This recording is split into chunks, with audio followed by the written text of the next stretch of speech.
The day the village learned to trust one voice. In a small, quiet village surrounded by fields and old banyan trees, there lived a young man named Arun. Arun was not famous. He was not rich. He was not the loudest voice in the village. But he had one rare thing: he trusted himself, even when no one else did. From childhood, people said, "You think too much. You're not practical. Village life doesn't need dreamers." Arun listened, but he never let those words become his truth. Seedling the problem. One summer, the village faced its worst drought in decades. Wells dried, crops failed, hope faded. Village elders called meetings. Some said, "Let's wait for government help." Others said, "This is fate. Nothing can be done." Arun stood up. He said calmly, "What if we build a rainwater storage near the hill? I studied the land. If we guide the water, next monsoon will be enough." The room went silent. Then laughter.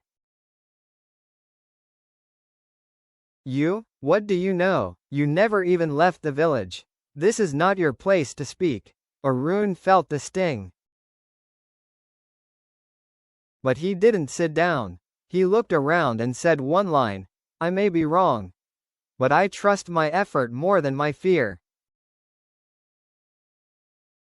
Fire standing alone. No one supported him, so Arun worked alone. Every evening after his daily work, he walked to the hill, measured the land, marked stones, drew plans on the sand. People mocked him as they passed. Still dreaming? Talking to stones now? Some days, even Arun doubted himself. But every night, he reminded himself, confidence is not knowing the result. It is trusting yourself even without support.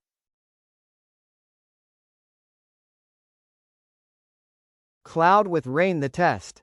The monsoon arrived. Heavy rain poured for 2 days. The village watched silently. Water flowed from the hill, guided exactly where Arun had planned.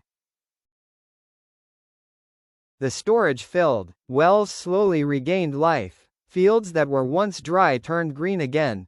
No celebration, just silence. Then one elder walked to Arun and said, "We didn't trust you, but you trusted yourself. That saved our village." Glowing star. The lesson. Arun didn't become a leader overnight. He didn't shout. He didn't say, "I told you so." He simply smiled and said, "The world doesn't need to believe in you first. You must." From that day, the village changed. Not because of water, but because one person's self-trust broke years of doubt. When you trust yourself, even a silent voice can change an entire village.